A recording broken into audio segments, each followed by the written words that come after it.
Alvíceras. Sejam bem-vindos ao canal do Professor Alan Lemos.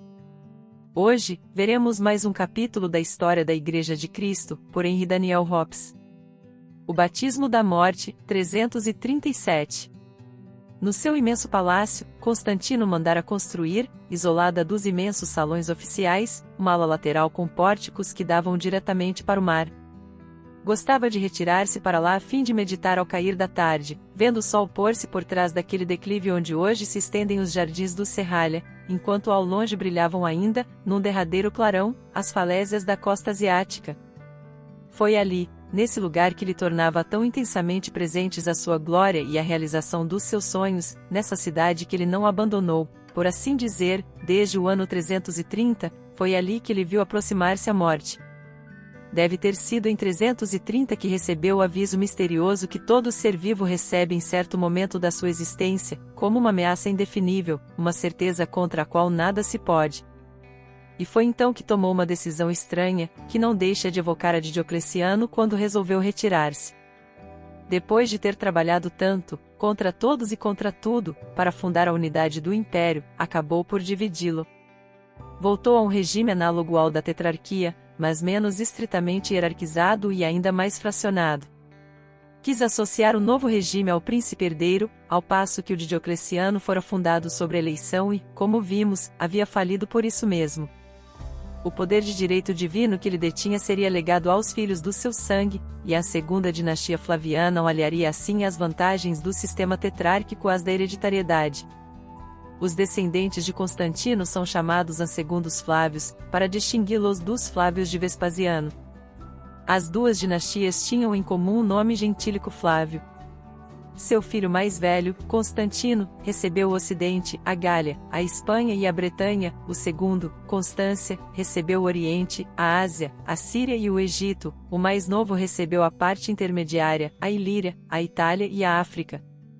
Além disso, dois dos seus sobrinhos, que possuíam já valor e posição no Império, obtiveram altos lugares. Dalmácia ficou com a Trácia, a Macedônia e a Grécia, e Anibaliano com o Ponto e a Armênia, recebendo o título de o Rei dos Reis, remota herança de Mitrídates. Os casamentos de família que se celebraram entre sua filha Constantina e Anibaliano e entre seu filho Constância e uma sobrinha sua, asseguraram da mais aos olhos do imperador a solidez do sistema ou, pelo menos, deram-lhe a ilusão de solidez. Esperava talvez ver a obra desses 5 adolescentes para depois fixar a sua escolha definitiva.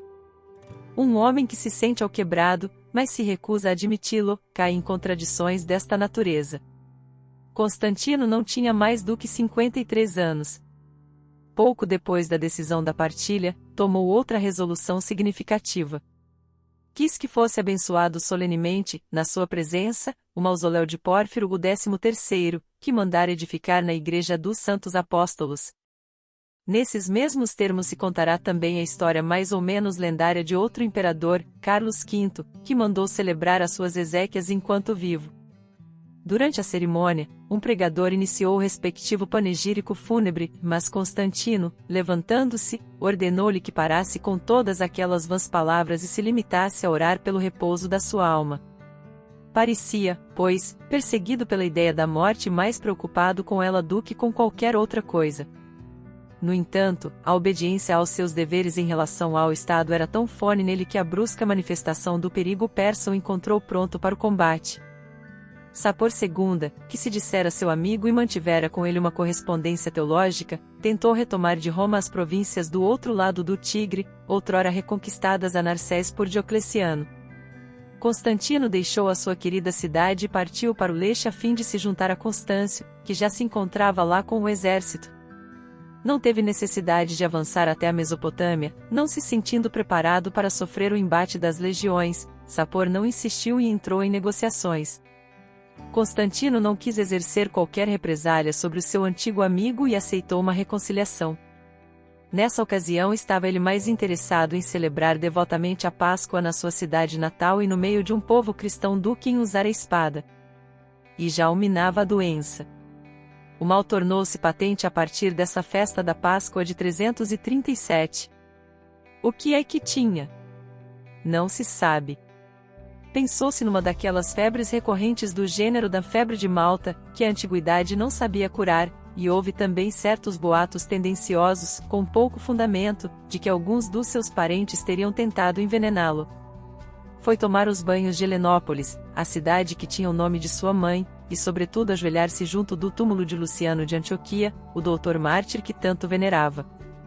O mal agravou-se em pouco tempo. Não pôde, ou não quis, voltar para Constantinopla e fez-se transportar para sua casa de campo, muito modesta, de Ancira, perto de Nicomédia. O confessor de sua irmã, o bispo Eusébio, não saía de junto dele. Foi então que teve o gesto que muitos se admiravam de que não tivesse tido bem antes. Já de cama, desenganado, pediu o batismo. Teria querido que o levassem até as margens do Jordão, para receber a mesma água que Jesus receberá, mas já era demasiado tarde. Administraram-lhe o batismo no leito de morte, o batismo in extremis, que era chamado o batismo dos clínicos. Porque esperou tanto tempo para entrar completamente no seio da Igreja, ele que tantas vezes havia proclamado a sua afeição filial para com ela e a sua fé absoluta? Há muitas razões que permitem explicar esta atitude. Razões políticas. Chefe de um império em que mais da metade da população ainda se encontrava no paganismo, não teria querido dar a impressão de que tomava partido definitivamente contra um grande número dos seus súditos. Nas vésperas da sua morte, confirmava por um edito os privilégios dos sumo-pontífices das províncias, mantendo assim o culto imperial. Razões religiosas. Para este homem de alma inquieta, a quem a palavra de Deus não tinha trazido a paz, o batismo no instante supremo pôde ter parecido a garantia absoluta de ser definitivamente absolvido e de passar diretamente da terra para o céu. O caso era bastante frequente na igreja desta época. Uns 30 anos mais tarde, São Gregório de Nazianzo fulminará ainda esse costume. A consciência deste cristão a meias, nunca tinha sido límpida. Ao menos, realizou de forma edificante o gesto supremo da sua adesão a Cristo. Ordenou que lhe tirassem as vestes imperiais de púrpura e lhe vestissem a alba dos neófitos. Teve ainda forças para pronunciar algumas palavras: eis que chegou o dia de que eu tinha sede há tanto tempo, chegou a hora da salvação que eu esperava de Deus. E quando o bispo Eusébio de Nicomédia lhe administrou o sacramento, murmurou: neste dia sou verdadeiramente feliz, vejo a luz divina. Morreu no dia de Pentecostes, 22 de maio, ao meio-dia. É preciso não confundi-lo com o historiador Eusébio de Cesareia. Veja-se o capítulo seguinte. O seu corpo, embalsamado e colocado num ataúde de ouro, foi transportado para Bizâncio e, durante dias e dias, permaneceu exposto sobre um catafalco, na maior sala do palácio, com o diadema e o manto imperial sobre o féretro, e ladeado por 1000 círios que o cercavam de um nimbo glorioso.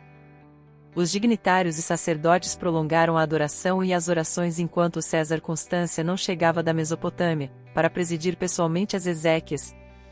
Levaram o cadáver para a Igreja dos Santos Apóstolos, onde a sua guarda pessoal, com capacetes e couraças de ouro, o velou durante um mês. Assim o luxo e a pompa do protocolo tomaram novamente conta daquele que quisera morrer como cristão. Homem do destino, figura excepcional neste período em que a história mudava de bases, Constantino fez brilhar, sobre a antiga grandeza de Roma, a beleza faustosa e frágil dos crepúsculos e dos outonos. Mas, para a Igreja, foi o mensageiro das alvoradas decisivas. Foi por isso que ela lhe perdoou os seus erros e os seus crimes e, na sequência dos tempos, sempre prezou o seu nome. A lenda não demorou a apossar-se da sua figura. Atribuí-lhe proezas mais surpreendentes que as reais ou ainda maravilhosos aros de fé. Contar-se-á, por exemplo, que, tendo ido orar junto do túmulo de São Pedro em Roma e lembrando-se subitamente dos seus pecados, recebeu de Deus o dom de lágrimas, a tal ponto que as suas vestes ficaram tão molhadas que se podiam torcer. Acrescenta a lenda que, com essa água do arrependimento, se encheram 12 bacias.